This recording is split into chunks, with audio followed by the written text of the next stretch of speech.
This is the Freedom Express 276. It does have a hookup light on the tongue jack, up and down button for taking it on and off the vehicle. But there's also a rubber plug in the top that you can manually come in from the top and manually crank that up or down. It is the same 3/4 inch ratchet that does your stabilizer jacks. It has two 20-pound propane cylinders on it that are full, except for what we use to service it. The gas regulator is showing you red until we open this cylinder up. Now it's going to turn green. It'll stay green until this bottle is empty. If you already opened the other cylinder up, even though the arrow's pointed towards this one, as soon as this one will come up empty, it's going to turn red. It will automatically pick up from that one there so you don't lose your gas service in the middle of the night. It also has one new 12-volt battery on the front of the unit. It has two tabs on the bottle cover at the bottom for a bungee cord to go underneath. But we also have the quick disconnect at the top so that we don't have to take the bottle cover off every time we want to get into the cylinders to open them or close them. As we start down the off-door side, the front compartment here is a through compartment from one side to the other. Little black cap here is for your freshwater drain. I'm going to show you that here in just a minute. Freshwater tank fills here with a water hose. Fresh tank drain is right here behind the front jack. Little black cap goes up in the white connection there. That is your drain for your fresh tank.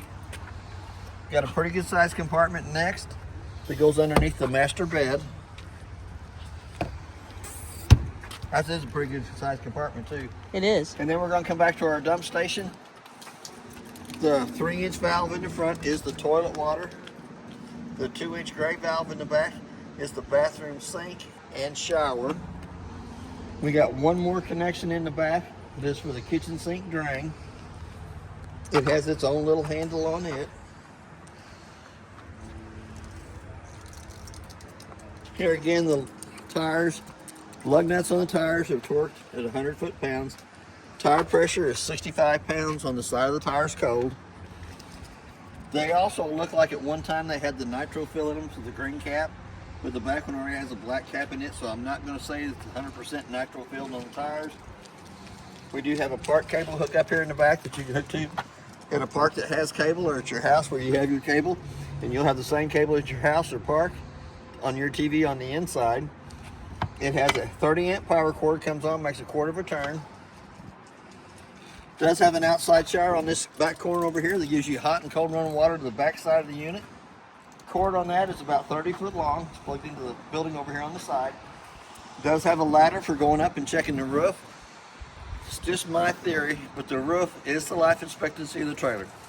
It don't hurt to look at it every 90 days to check it, to see if it's got air bubbles or cracks in the lap sealer that's on top. But the quicker you can fix a problem on the roof, the better off you are and the longer the trailer will last you. It is a vent for the stove up here at the top. Has two little tabs at the bottom of it. Pull that out, lets that flap. But when you're in travel, you'll want to push that back down in, lock it into place. Then we're going to come down. We do have a city water connect at the top that you can hook to with a water hose and regulator and never have to fill the fresh tank on it. Just work right off the water pressure going there. And right down below it, we have a black tank flush. So while you got your holding tanks dumped, leave the valves open, hook a water hose to here, turn water and a regulator, turn water pressure onto it. It helps clean out the inside of the black tank only. Then we're going to come out here to the outside of the hot water heater. Before you turn on either source, electric or gas, you always want to make sure that it's got water in it coming out of the top before you turn on electric or gas. Also has a drain plug, 13/16 down here at the bottom, that drains the water out of it in between long trips and for winterizing purposes. I'll have to show you more about the electric switch and the gas switch when we get to the inside of the monitor panel. Back of the kitchen refrigerator. The kitchen refrigerator works three ways on this one. 110 in propane for cooling down, but it also has a 12 volt on it. So for any reason it would lose 110 coming to it, the 12 volt kicks in, automatically kicks it over on gas and lights it on gas so you don't lose your food service on the inside of it. I'll show you more about it when we get to the inside too. We also have our two low water drain points. down here at the back corner that are used for winterizing and de-winterizing of the trailer. One more little, it's actually a drawer on a slider. Well, that's pretty cool. I guess it's for holding your tools or anything you want on the outside, your chalks, water hose, regulators, whatever it is. But it does have a little strap that holds it shut when you're in travel. Then we have our 2 stabilizer jacks here in the back. It does have extending on the one side and retract on the other, so we're going to extend it down.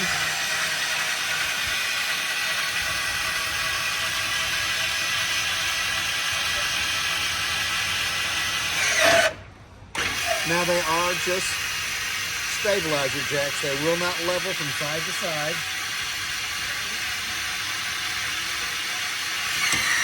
But they stabilize the trailer while you're walking through the center of it. And for any reason they won't work off either one of the switches, you can take your 3/4 inch manual crank handle and crank them up or down.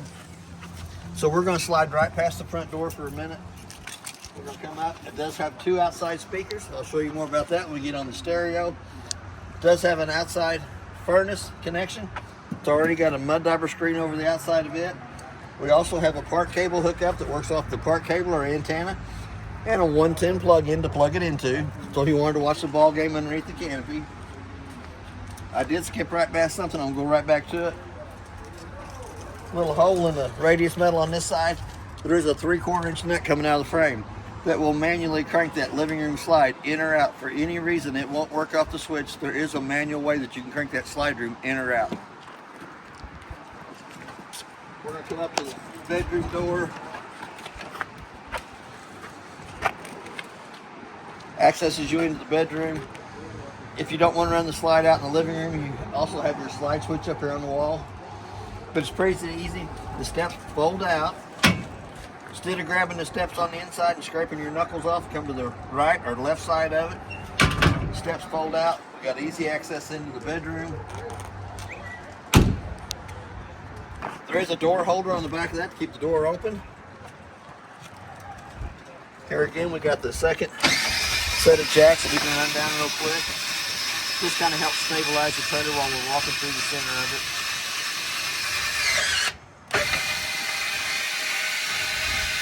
But that also shows you all 4 of the jacks do actually work.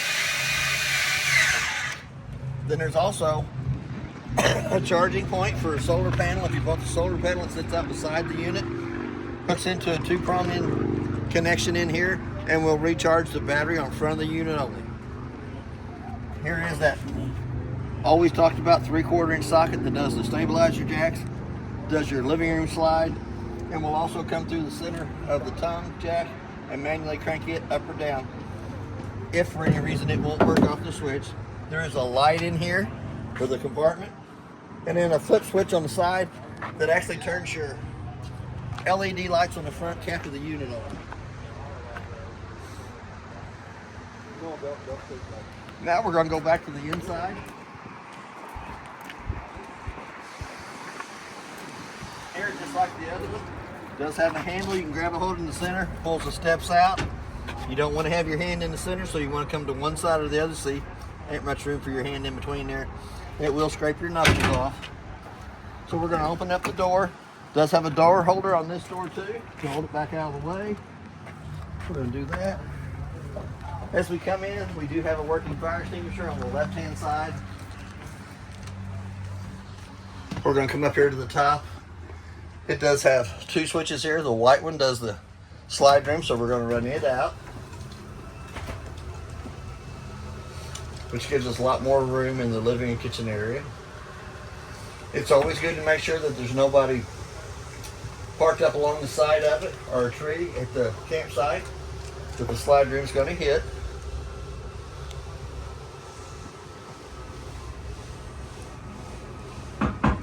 Don't take just a minute to get it out. Has 3 light switches underneath. The first one turns our LED lights on the awning. Second one turns our center roll lights on in here. And then the 4th one turns the step light on underneath the steps. So while we're standing here by these 2 switches, we're going to go ahead and run the awning out. As the awning comes out, It does have some water on it.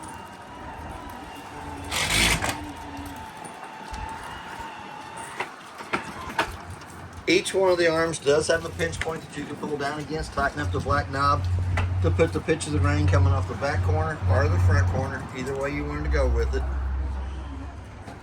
So it is a little windy today, so I'm going to roll that right back up. Hit the end button on the awning.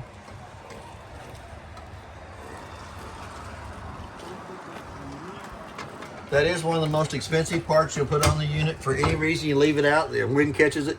It's like a little parachute underneath it. The air pushes up on it. It usually pulls one of the awning arms loose from the trailer, and then there are spring loaders, so they flip up on top of the trailer. Or if it stays out and bellies up too much water on top of it, it can cause the awning canvas to stretch and come loose from the gutters on either side. So we're going to go back to the refrigerator. It does have an on and off button, so we're going to turn it on. Automatically it goes to the auto side, which is the 110. And if for any reason you wanted to run it on gas, all you have to do is push the gas button, let the gas button pop out. For any reason the refrigerator does not light on gas, that little check light right here on the side is going to come on. So we're going to let it run for a minute just to make sure that it lights on gas. It does have a pretty good size refrigerator and freezer section. Does have a light down the bottom. But it also has a thermostat on the far right fin. The indication on the right side there shows the farther up you push it, the colder it gets in the refrigerator. The farther down it comes, the warmer it gets. So if you put your milk in there and pull it down, your milk might not get as cold as it should. Always go by the little sticker on the right hand side. Here again, we'll shut the bottom of it up. If for any reason it would not have lit on gas, the little check light right here on the right hand side would have come back on it. So I'm gonna go ahead and turn it back off the gas, back over to the 110 side. We're gonna come down to the breaker box. Breakers are marked from the top to the bottom exactly what they are. Your mains, your first, your ACs, your second one, water heater, GFCI, refrigerator, microwave, and converters, they come down. Car fuses on the right hand side are all marked on this little screen right here. I don't have my glasses on, so I can't tell you exactly what those are. But on them 12-volt fuses, there is a little red light to the right hand side of them. Anytime one of those 12-volt fuses blows, it will have a red light off to the right hand side. They can also be seen through the tinted window on the front of the breaker box. We're going to come up to the microwave. About the only thing I can tell you about the microwave is I did warm my coffee up in it when I worked in the unit. We're going to turn the clock on. Let's say it's 11:30. Now hit that clock button again till the two center eyes is flashing. The reason I set the time on the microwave is it's one of the appliances that I could come back to and tell if it has lost 110 power coming to it if it does not have the proper time. Usually here's because somebody comes by, unplugs my trailer, plugs their trailer in, realizes what they did, unplugs their trailer, plugs mine back in. That usually sets the time off on my microwave. It is a pretty good size microwave up at the top. I think I warmed my lunch and my coffee up in it. Here again, you have a light for the stovetop and a fan. For the fan to work properly, the two tabs on the outside hood rings have to be opened up, which allows that flapper to flap on that. Here again, we're going to come back to the stovetop. We're going to turn it to where it says pilot lit, using the striker on the left hand side. And sometimes it takes it a while to get gas drawn back to the stove.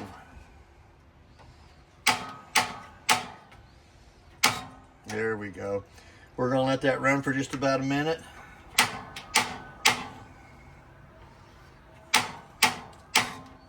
Come on.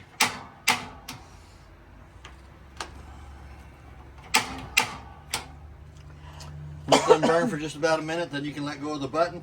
You can adjust them up or down, the flames either way you want to go with it.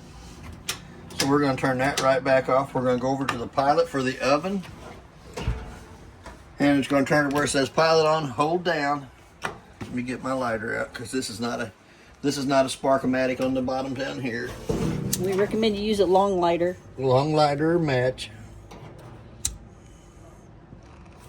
There we go. Lights right up, which it has to heat the thermocouple right above it, so we let that burn for just about a minute. Once it's burned for about a minute, heats that thermocouple up, then we can crank up the oven knob. Presto, it lights. Looks like they never used this It doesn't. oven It before. looks brand new.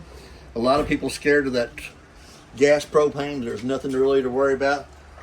It'll only open the pilot valve first. The pilot valve has to heat the thermocouple up before it will actually light on gas anyhow. Take the 2 screws out of this panel here, accesses you into the water pump. It does have a 2-valve bypass on the water pump. There's one coming up from the fresh tank that has to be closed off. The one coming from the hose going to the pump has to be opened up. Allows you to suck antifreeze through your antifreeze jug through the pump through the whole system of the unit. Now that we got that done, we're going to go back up here. It's not hot to the touch, so I'm going to put that stove top that they made for it back on top of it. It does have a little light here above the sink. You do have one 10 outlet on either side of the kitchen sink.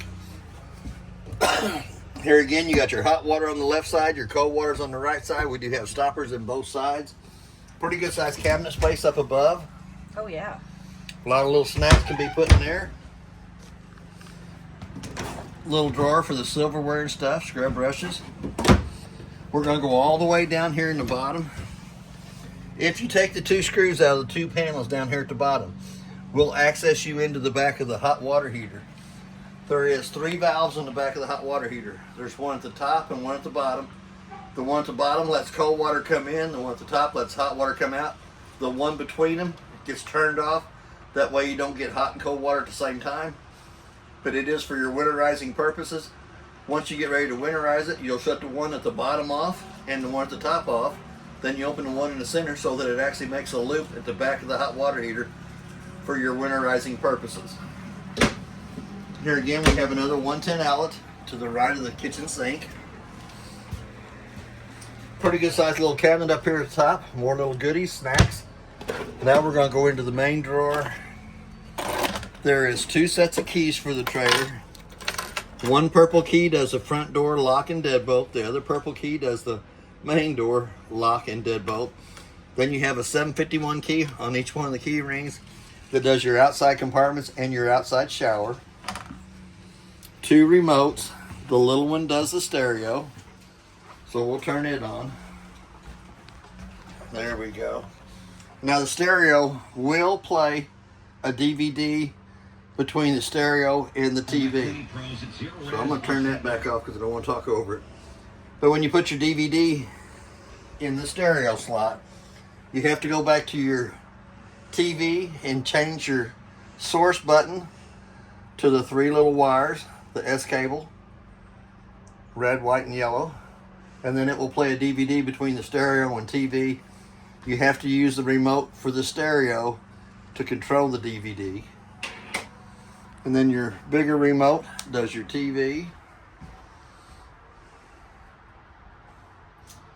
And it has a power booster behind it that is in the on position that works with the antenna on top to give you the channels on the TV on the inside.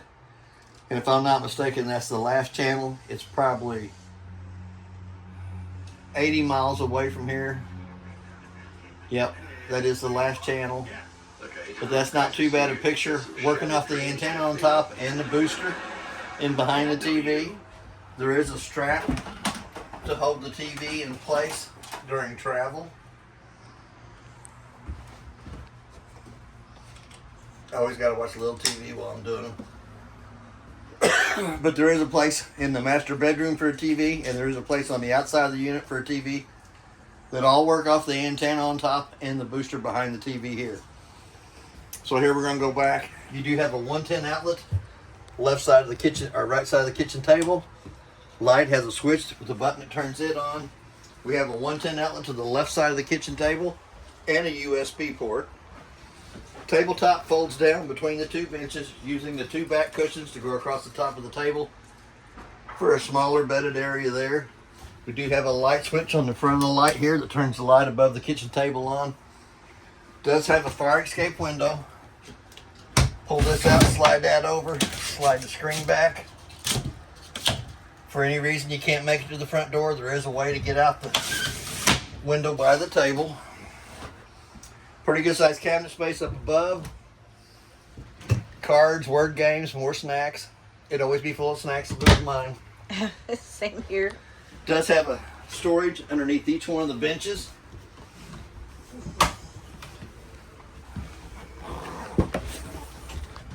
Lots of little goodies in there. That's a lot of room.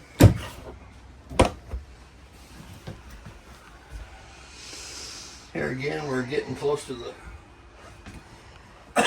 monitor panel, so we'll go through it. Does have a battery button for checking the battery voltage that's in the battery. Shows you fully charged. That's not really accurate. If you want an accurate reading of the battery, unplug the 110 line going to the trailer and then check the battery then. Freshwater tank is empty. Fills off door side front compartment. Black tank's empty. Gray tank 1's empty, and gray tank 2's empty. Black tank is the toilet water. Gray tank 1 is the kitchen or the sink and the shower water in the bathroom. Gray tank 2 is the kitchen sink water only. First little button down here below is the water pump switch. It turns the water pump on between the freshwater tank and the faucets. The second one is the gas side of the hot water heater. The third one is the electric side of the hot water heater. Anytime you turn them on, they illuminate. We do know we got water in the hot water heater, so it don't hurt to turn them on. So we're going to come right down below that. We're going to go to the thermostat. We're going to turn the mode button on. We're going to come back to the fan speed. Somebody's got it at low. There's auto, high, and low. You always run in the auto position. Hit that mode button one more time. Do you see the little snowflake off here to the right hand side? You'll dial your temperature down for your AC. If you hit that mode button one more time, it says heat in the lower left hand corner. You'll dial your temperature up for it. Hit that mode button one more time. Kick the furnace on. So we hit the mode button one more time. It says off in the lower right hand corner. Your AC will come through the round vents in the ceiling. Your furnace will come through the brown vents on the cabinets. We're going to go into the master bathroom. Does have a light switch on the wall that turns the light above us on. Does have a round vent that brings AC into the bathroom area. Don't think it has a vent for the furnace. Does have your GFCI outlet in the bathroom. Anytime you plug a 110 appliance into any of the 110 outlets that won't work, you might have to reset them 2 buttons on the front. Does have a 3-shelf medicine cabinet up top. Pretty good sized cabinet space down below. Single foot flush on the front of the toilet. It's pretty easy to work. Push halfway down, fills with water. Push all the way down, fills and dumps. They had your little towel rack in here. Narrow knob cranks the vent above us open. Little black button turns the fan on. Does have the sliding glass doors. It does have a locking mechanism on the back that has to be lifted up, allows the doors to slide shut. But now you do want to make sure that that's locked back in place in travel so the doors don't keep slamming back and forth as you start and stop. Causes them to break out. Does have the dome in the shower for you taller guys. I don't have that problem. Here again, you got your hot water on the left side, your cold water's on the right side. There's no plug in the tub. Since it ain't a tub, it's a shower. Pretty good guys cabinet space over here on the left hand side as we step into the master bedroom.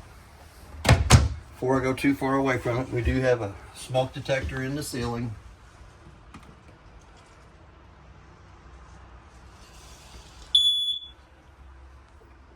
Round vent brings heat. Got a couple more cabinets right here. Yep, LP detector. Carbon monoxide. I'm sticking my arm around the switch here. Gonna run this master bedroom slide out.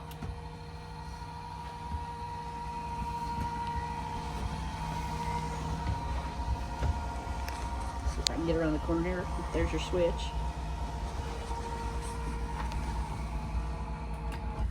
Does have a light. 2 colors on it, blue and bright white. On each one of the reading lights above the bed. We also have a 110 outlet on either side of the master bed. We also have a fire escape window at the head of the master bed. Works just like the, oh, I didn't show you this in the other one. Comes out like that. The little handle goes all the way through the window frame for access there. Red tab here pulls the screen loose. This handle comes out, goes all the way through the window frame for access there. Can use it for a wind breeze. Little light here turns blue on the first turn, white on the second, off on the third.